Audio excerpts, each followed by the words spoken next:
한 남자가 3억 원과 함께 사라집니다. 회사 금고는 비어 있었습니다. 장부는 모두 사라졌습니다.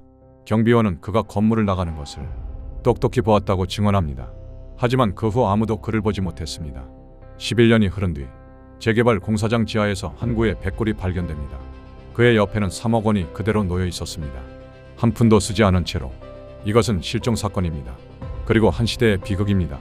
IMF가 한 사람을 어떻게 죽였는지에 대한 기록입니다. 이야기 시작 전에 구독과 좋아요는 채널을 운영하는 데 큰 도움이 됩니다. 감사합니다.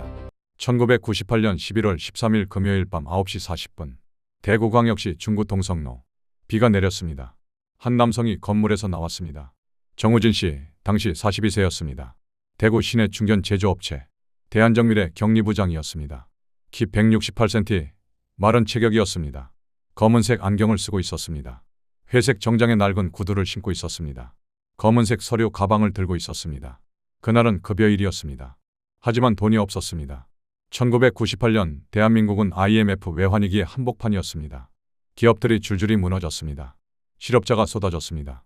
길거리에는 구직자들이 넘쳤습니다. 대한정밀도 예외가 아니었습니다. 회사는 6개월째 적자였습니다. 은행 대출 이자도 밀렸습니다. 직원 월급을 2개월째 주지 못하고 있었습니다. 150명의 직원들이 불안에 떨었습니다. 우진 씨는 회계를 담당했습니다. 장부를 관리했습니다. 돈의 흐름을 알았습니다. 회사의 실상을 가장 잘 아는 사람이었습니다. 그는 침묵했습니다. 성실했습니다. 25년간 한 회사만 다녔습니다. 그날 오후 5시 직원들이 경립으로 몰려왔습니다. 부장님, 월급은 언제 나옵니까? 우진 씨는 고개를 숙였습니다. 다음 주에 기다려 주십시오. 하지만 다음 주에도 돈이 없을 것을 그는 알고 있었습니다. 오후 6시 사장이 그를 불렀습니다. 사장실은 3층이었습니다. 문을 닫고 이야기했습니다. 30분 동안이었습니다. 무슨 대화가 오갔는지는 아무도 몰랐습니다. 6시 30분 우진 씨가 사장실에서 나왔습니다. 얼굴이 창백했습니다. 말이 없었습니다. 자리로 돌아왔습니다. 책상 서랍을 열었습니다. 뭔가를 꺼냈습니다. 서류 가방에 넣었습니다.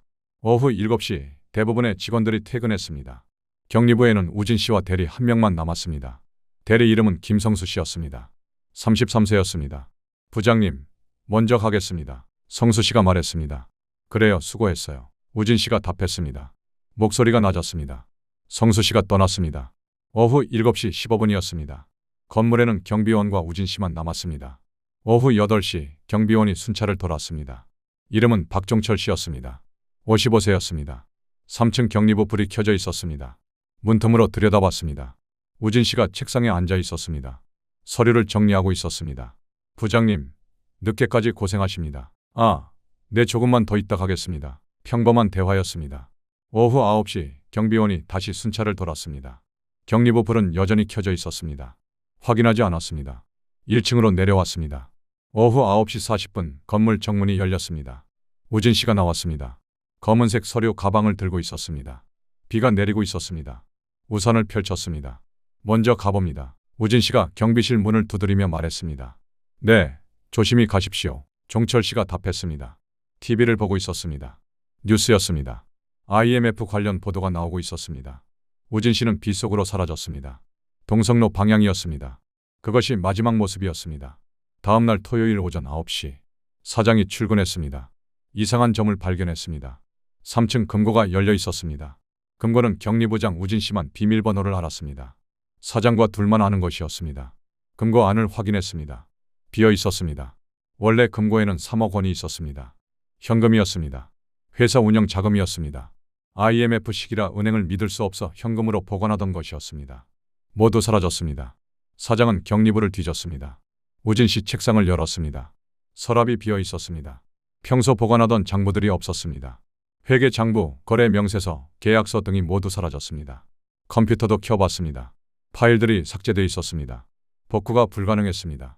1990년대 후반 데이터 복구 기술은 발달하지 않았습니다. 사장은 경비원을 불렀습니다. 어젯밤 정 부장이 몇 시에 퇴근했습니까? 9시 40분쯤입니다. 뭘 들고 갔습니까? 서류 가방요. 평소처럼. 크기가 어땠습니까? 평소보다 좀 불룩했던 것 같기도 합니다. 사장의 얼굴이 굳었습니다. 오전 10시 경찰에 신고가 들어갔습니다. 직원이 회사 돈을 들고 사라졌습니다. 대구 중부경찰서 수사과가 출동했습니다. 담당은 강민호 경이었습니다. 38세였습니다. 10년 경력이었습니다. 현장을 조사했습니다. 금고는 강제로 열린 흔적이 없었습니다. 비밀번호로 열었습니다. 내부자 소행이었습니다. 정우진 씨 집 주소가 어디입니까? 수성구 범어동입니다. 경찰은 즉시 그의 집으로 향했습니다. 30분이 걸렸습니다. 오전 10시 30분 도착했습니다. 작은 다세대 주택이었습니다. 2층이었습니다. 문을 두드렸습니다.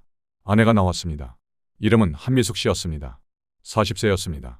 남편분 계십니까? 아니요, 어젯밤부터 안 들어왔어요. 연락은 되십니까? 아니요, 전화가 안 받쳐요. 1998년 당시 휴대전화는 있었습니다. 하지만 보급률이 높지 않았습니다. 우진 씨는 휴대전화가 없었습니다. 집 전화만 있었습니다. 혹시 어디 가신다는 말씀 없으셨습니까? 없었어요. 평소처럼 출근하셨어요. 미숙 씨는 불안해했습니다. 무슨 일 있습니까? 경찰은 상황을 설명했습니다. 회사 돈이 사라졌다고. 남편이 용의자라고.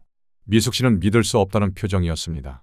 말도 안 돼요. 남편은 그런 사람이 아닙니다. 25년을 한 회사에 다녔어요. 성실한 사람이에요. 경찰은 집 안을 수색했습니다. 허가를 받았습니다. 방 2개, 거실, 부엌이었습니다. 평범한 가정이었습니다. 특별한 것은 없었습니다. 옷장을 열었습니다. 정장 몇 벌이 걸려 있었습니다. 평소 입던 옷들이었습니다. 없어진 옷은 없었습니다. 여행 가방도 그대로 있었습니다. 계획적인 도주는 아닌 것 같습니다. 강경위가 판단했습니다. 그럼 뭡니까? 충동적이거나 아니면 다른 이유가 있을 겁니다. 경찰은 우진 씨의 동선을 추적했습니다. 회사 근처 CCTV를 확인했습니다. 1998년 당시 CCTV는 많지 않았습니다. 은행, 편의점 정도에만 있었습니다. 다행히 회사 건물 맞은편 편의점에 카메라가 있었습니다. 영상을 확인했습니다.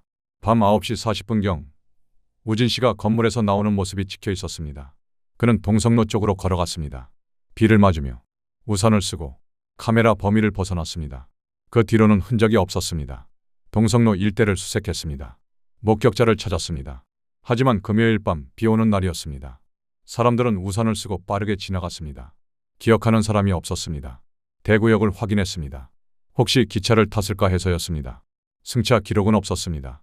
버스터미널도 확인했습니다. 역시 없었습니다. 은행 계좌를 조회했습니다. 거래 내역이 없었습니다. ATM 사용 기록도 없었습니다. 신용카드도 사용되지 않았습니다. 정우진 씨는 완전히 사라졌습니다. 3억 원과 함께 사건은 언론에 보도됐습니다. IMF 시대 회사 돈 들고 도주한 경리부장 제목이었습니다. 신문 사회면에 실렸습니다. 우진 씨의 사진도 함께 나왔습니다. 여론은 냉담했습니다. IMF 시대니까 이해는 간다. 회사가 월급도 안 줬으면 어쩔 수 없지. 그래도 3억은 너무하네. 등의 반응이었습니다. 하지만 가족들은 달랐습니다. 믿을 수 없었습니다. 남편이 돈을 훔칠 리 없어요. 미숙 씨가 눈물로 호소했습니다. 경찰서를 찾아왔습니다. 실종 신고를 했습니다. 혹시 남편에게 무슨 일이 생긴 건 아닐까요? 사고를 당했거나. 강경위는 고개를 저었습니다. 부인, 금고에서 3억이 사라졌습니다. 비밀번호는 남편분만 알았습니다. 장부도 가져갔습니다. 그게 이상한 거예요. 남편은 정직한 사람이에요. 25년 동안 단 한 번도 회사 돈을 건드린 적 없어요. IMF입니다. 사람들이 변합니다. 아니에요. 남편은 안 그래요. 미숙 씨는 계속 주장했습니다. 하지만 증거가 없었습니다. 경찰은 회사를 다시 조사했습니다. 사장을 불렀습니다. 이름은 최인우 씨였습니다. 58세였습니다. 정 부장과 어떤 관계였습니까? 좋았습니다. 25년 같이 일했어요. 믿었습니다. 어젯밤 6시에 사장실로 불렀다고 들었습니다. 네, 무슨 이야기를 나눴습니까? 인호 씨가 잠시 망설였습니다. 입을 열었습니다. 회사 정리 이야기를 했습니다. 정리요? 부도입니다. 더 이상 버틸 수 없어요. 다음 주에 법원에 신청하려고 했습니다. 충격적인 말이었습니다. 회사가 무너지려던 것이었습니다.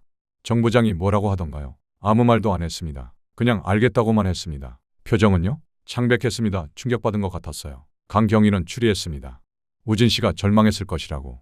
25년 다닌 회사가 무너진다는 소식을 들었습니다. 2개월치 밀린 월급도 못 받게 생겼습니다. 퇴직금도 없을 것이었습니다.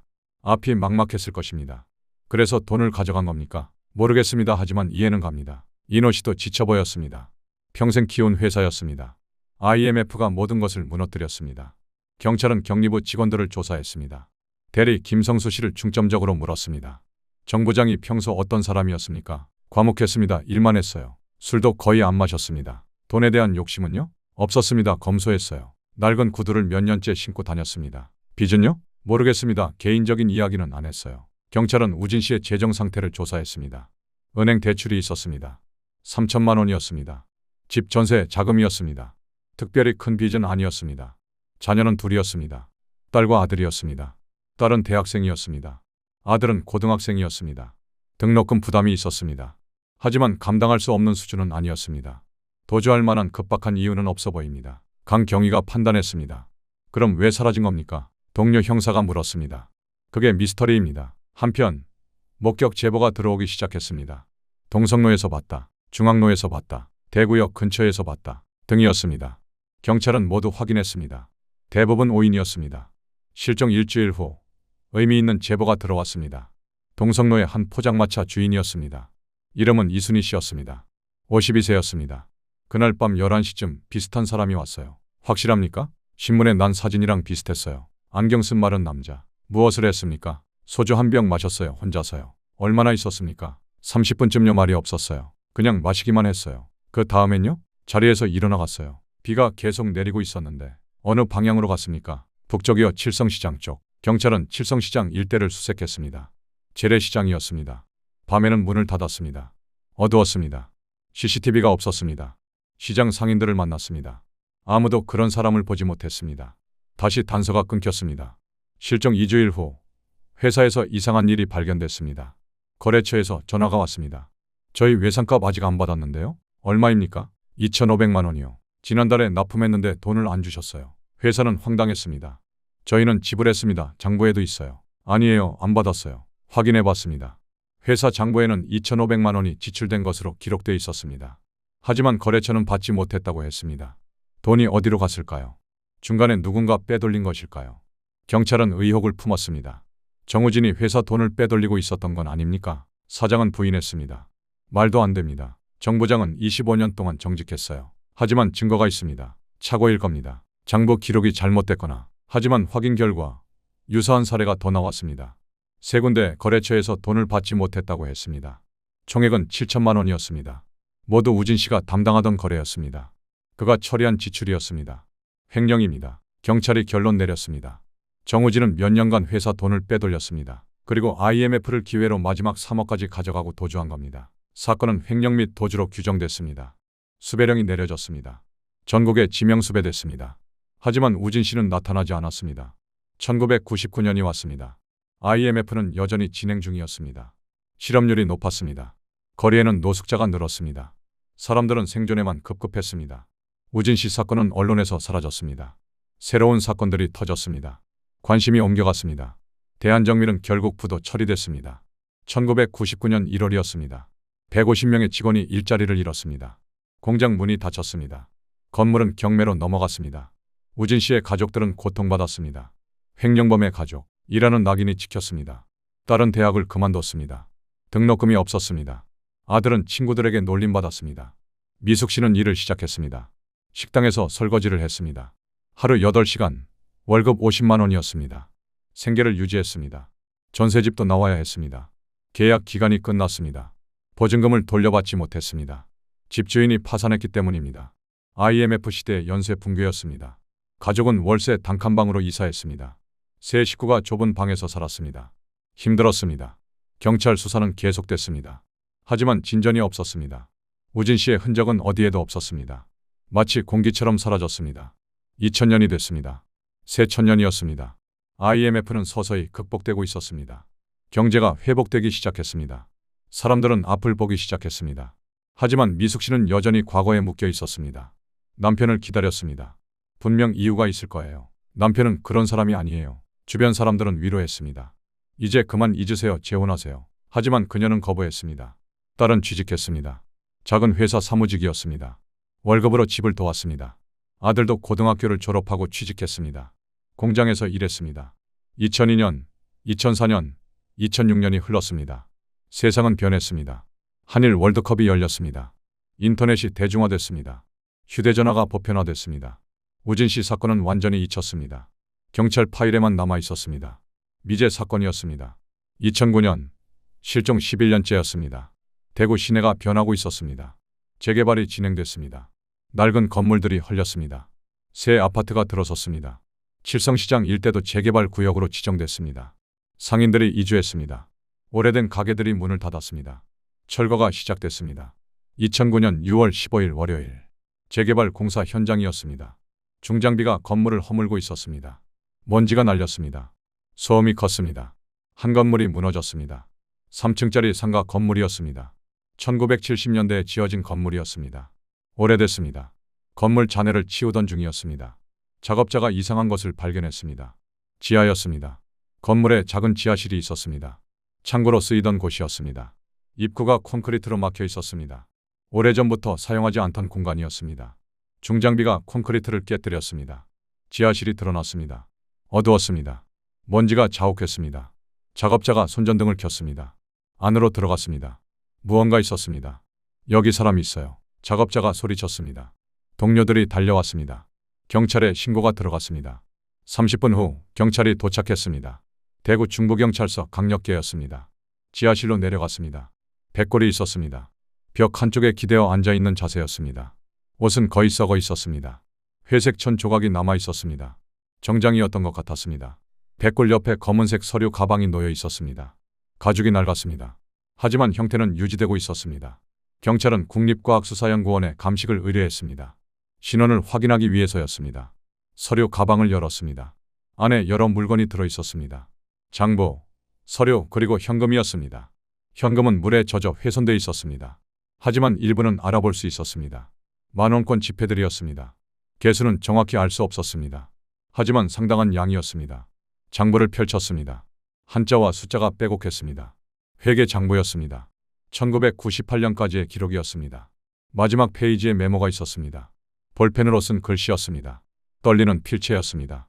미안합니다. 나는 도둑이 아닙니다. 하지만 증명할 수 없습니다. 모든 것이 내 잘못입니다. 가족에게 미안합니다. 날짜가 적혀 있었습니다. 1998년 11월 13일 밤 11시 50분이었습니다. 실종 당일이었습니다. DNA 검사 결과가 나왔습니다. 일주일이 걸렸습니다. 신원이 확인됐습니다. 정우진 씨였습니다. 경찰은 즉시 가족에게 연락했습니다. 미숙 씨는 경찰서로 왔습니다. 충격을 받았습니다. 눈물을 흘렸습니다. 남편이 죽어 있었다고요? 네, 유골로 발견됐습니다. 어디서요? 칠성시장 근처 건물 지하입니다. 미숙 씨는 주저앉았습니다. 11년을 기다렸습니다. 살아있을 거라고 믿었습니다. 하지만 남편은 실종 당일 죽어 있었습니다. 사인은 무엇입니까? 아직 확정되지 않았습니다. 하지만 외부 충격 흔적은 없습니다. 그럼 어떻게 죽은 겁니까? 추정컨대 스스로 목숨을 끊었을 가능성이 높습니다. 경찰은 현장을 재구성했습니다. 1998년 11월 13일 밤 9시 40분. 우진 씨는 회사를 나왔습니다. 3억 원과 장부를 가지고 동성로로 걸었습니다. 밤 11시경 포장마차에서 소주를 마셨습니다. 혼자서 말없이 밤 11시 30분경 칠성시장 방향으로 걸었습니다. 비가 내렸습니다. 어두웠습니다. 시장 근처 낡은 건물을 발견했습니다. 문이 열려 있었습니다. 지하로 내려갔습니다. 창고였습니다. 아무도 없었습니다. 그곳에 앉았습니다. 서류 가방을 옆에 뒀습니다. 장부를 펼쳤습니다. 마지막 페이지에 메모를 남겼습니다. 그리고 어떻게 목숨을 끊었을까요? 독극물일까요? 아니면 다른 방법일까요? 정확히는 알 수 없었습니다. 11년이 지나 백골만 남았기 때문입니다. 하지만 한 가지는 분명했습니다. 그는 스스로 선택했습니다. 도망치지 않았습니다. 돈을 쓰지도 않았습니다. 그냥 사라지기를 원했습니다. 왜일까요? 경찰은 가방 속 장부를 정밀 분석했습니다. 회계 전문가를 동원했습니다. 며칠에 걸쳐 검토했습니다. 놀라운 사실이 밝혀졌습니다. 장부에는 회사의 모든 거래 내역이 기록되어 있었습니다. 1994년부터 1998년까지 5년간의 기록이었습니다. 매출, 지출, 외상, 대출 등이 상세했습니다. 그중 특이한 항목이 발견됐습니다.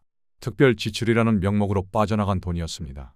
매달 500만 원에서 1000만 원씩이었습니다. 5년간 총 3억 원이 넘었습니다. 받은 사람은 누구였을까요? 장부에 이름은 없었습니다. 단지 씨라는 이니셜만 적혀 있었습니다. 경찰은 사장 최인호 씨를 다시 불렀습니다. 이 특별 지출이 무엇입니까? 인호 씨는 장부를 봤습니다. 얼굴이 굳었습니다. 한참 침묵했습니다. 리베이트입니다. 리베이트요. 대기업 바이어에게 준 뒷돈입니다. 충격적인 고백이었습니다. 왜 주셨습니까? 계약을 따내기 위해서였습니다. 1990년대 제조업계에서는 흔한 일이었어요. 안 주면 계약을 못 땄습니다. 정우진이 알고 있었습니까? 네, 그가 처리했습니다. 제 지시였습니다. 그럼 정우진은 횡령범이 아니었단 말입니까? 아닙니다. 그는 제 지시대로 했을 뿐입니다. 진실이 드러나기 시작했습니다. 경찰은 더 조사했습니다. 1998년 11월 13일 오후 6시 사장실 대화 내용을 재구성했습니다. 사장이 우진에게 말했습니다. 회사가 망합니다. 부도가 납니다. 우진은 충격받았습니다. 25년 다닌 회사가 무너지는 것이었습니다. 사장이 또 말했습니다. 리베이트 문제가 터질 겁니다. 검찰 조사가 들어올 겁니다. 우진은 더 놀랐습니다. 장부를 처리하세요. 증거를 없애세요. 그게 사장의 지시였습니다. 우진은 혼란스러웠습니다. 자신은 단지 지시를 따랐을 뿐이었습니다. 하지만 법적으로는 공범이었습니다. 횡령, 배임, 뇌물 공여 등의 죄가 적용될 수 있었습니다. 그날 밤 그는 결정했습니다. 장부를 가져가겠다고, 증거를 보존하겠다고, 언젠가 진실이 밝혀질 것을 믿으며 금고에 3억 원도 가져갔습니다. 왜일까요? 회사가 망하면 직원들 월급이 없습니다. 이 돈이라도 보존해야 한다고 생각했을까요? 하지만 그는 돈을 쓰지 않았습니다. 지하실에 그대로 두었습니다. 자신도 같이. 왜 스스로 목숨을 끊었을까요? 마지막 메모에 답이 있었습니다. 나는 도둑이 아닙니다. 하지만 증명할 수 없습니다. 그는 알고 있었습니다. 세상이 자신을 횡령범으로 볼 것을, 증거가 자신에게 불리할 것을, 가족이 고통받을 것을, 차라리 사라지는 게 낫다고 생각했습니다. 장부와 돈을 남기고 언젠가 진실이 밝혀지길 바라며. 비극이었습니다. 경찰은 사장 최인호를 조사했습니다. 2009년 그는 70세가 됐습니다. 은퇴해서 시골에 살고 있었습니다. 1998년에 정우진에게 무슨 말을 했습니까? 장부를 처리하라고 했습니다. 구체적으로 무슨 뜻이었습니까? 없애라는 뜻이었습니다. 증거를 없애라고. 정우진이 거부했습니까? 아무 말도 안 했습니다. 그냥 알겠다고만 했습니다. 그 후 어떻게 됐습니까? 다음날 금고가 비어 있었습니다. 저는 그가 도망간 줄 알았습니다. 진실을 밝힐 생각은 없었습니까? 인호 씨는 고개를 숙였습니다. 한참 침묵했습니다. 겁이 났습니다. 리베이트 문제가 드러나면 저도 감옥에 갑니다. 회사도 망하고 그냥 정우진 탓으로 덮으려고 했습니다. 그가 죽은 줄 알았습니까? 아니요, 도망간 줄만 알았습니다. 이렇게 될 줄은. 그는 눈물을 흘렸습니다. 11년간의 죄책감이 쏟아졌습니다. 검찰은 인호 씨를 기소했습니다. 횡령, 배임, 증거인멸 교사 등의 혐의였습니다. 재판이 진행됐습니다. 2009년 10월 1심 판결이 나왔습니다. 징역 3년에 집행유예 5년이었습니다. 나이와 시간 경과를 고려한 판결이었습니다. 인호 씨는 법정에서 말했습니다. 정우진 씨에게 미안합니다. 제 잘못입니다. 그는 결백했습니다. 언론이 이 사건을 크게 보도했습니다. 11년 만에 밝혀진 진실, 억울한 죽음, 제목이었습니다. 여론이 들끓었습니다. IMF 시대의 비극이다. 회사가 사람을 죽였다. 가족들에게 보상해야 한다. 등의 반응이었습니다. 미숙 씨는 기자회견을 열었습니다. 남편은 정직한 사람이었습니다. 25년간 성실히 일했습니다. 억울하게 죽었습니다. 이제라도 명예가 회복돼 다행입니다. 하지만 그녀의 얼굴에는 슬픔이 가득했습니다. 11년을 기다렸습니다. 진실이 밝혀졌습니다. 하지만 남편은 돌아오지 않았습니다. 딸과 아들도 함께 있었습니다.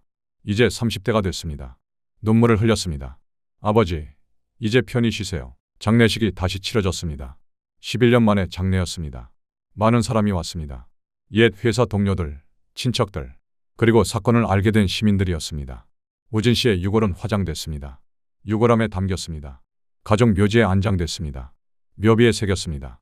정직한 회계사, 정우진, 대한정밀 옛 직원들도 찾아왔습니다.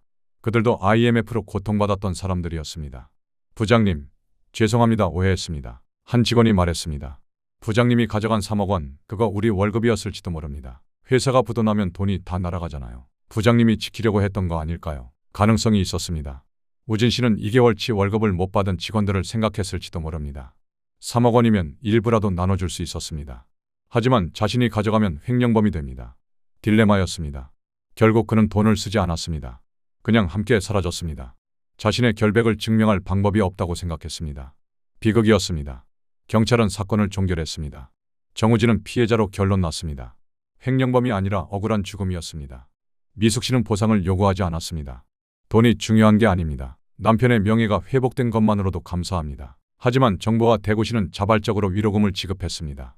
5천만 원이었습니다. 적은 금액이었습니다. 하지만 상징적 의미가 있었습니다. 2010년 일주기 추모식이 열렸습니다. 많은 사람이 참석했습니다. IMF 시대를 겪은 사람들이었습니다. 그들도 비슷한 고통을 겪었습니다. 한 시민이 말했습니다. 이 사건은 우리 모두의 이야기입니다. IMF 때 얼마나 많은 사람이 억울하게 죽었습니까? 정우진 씨는 그중 한 명일 뿐입니다. 맞는 말이었습니다.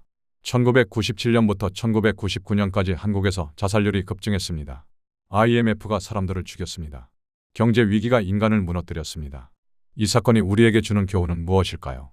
첫째, 경제 위기가 인간에게 미치는 영향입니다. 돈의 문제가 생명의 문제가 됩니다. 사회 안전망이 얼마나 중요한지 보여줍니다. 둘째, 진실은 언젠가 밝혀진다는 것입니다. 11년이 걸렸지만 결국 드러났습니다.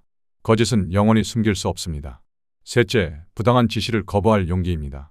우진 씨는 사장의 지시를 거부하지 못했습니다. 하지만 양심에 따라 증거를 보존했습니다. 그것이 결국 진실을 밝혔습니다. 넷째, 가족의 믿음입니다. 미숙 씨는 11년간 남편을 믿었습니다. 그 믿음이 결국 명예회복으로 이어졌습니다. 마지막으로 우리 사회의 책임입니다. 정우진은 혼자 죽지 않았습니다. 사회가, 시스템이, 그리고 우리 모두가 그를 죽였습니다. 경제 위기 속에서도 인간을 지킬 수 있는 사회를 만들어야 합니다. 현재 2025년입니다. 27년이 지났습니다. 1998년의 IMF는 역사가 됐습니다. 하지만 그때의 상처는 여전히 남아 있습니다. 미숙 씨는 지금도 살아 있습니다. 66세가 됐습니다. 매년 남편 기일의 묘지를 찾습니다. 꽃을 놓습니다. 이야기합니다. 당신 덕분에 우리가 버텼어요. 당신이 남긴 진실 덕분에 명예를 되찾았어요. 고마워요, 사랑해요. 딸과 아들도 각자의 삶을 살고 있습니다. 결혼했습니다. 아이들을 낳았습니다. 할아버지 이야기를 들려줍니다. 할아버지는 정직한 분이셨단다. 칠성시장 재개발 지역에는 새 아파트가 들어섰습니다. 우진 씨가 발견된 자리에는 작은 표지석이 세워졌습니다. 곧 정우진을 기리며 1998년 IMF 시대 희생자, 그의 정직함을 기억합니다. 이 이야기가 여러분의 마음에 남기를 바랍니다. 경제적 어려움 속에서도 인간의 존엄을 지키는 사회, 진실이 제대로 평가받는 사회, 우리가 함께 만들어가야 합니다. 어려운 시기에 힘든 선택을 해야 하는 사람들이 있습니다. 그들을 혼자 두지 마세요. 손을 내밀어 주세요.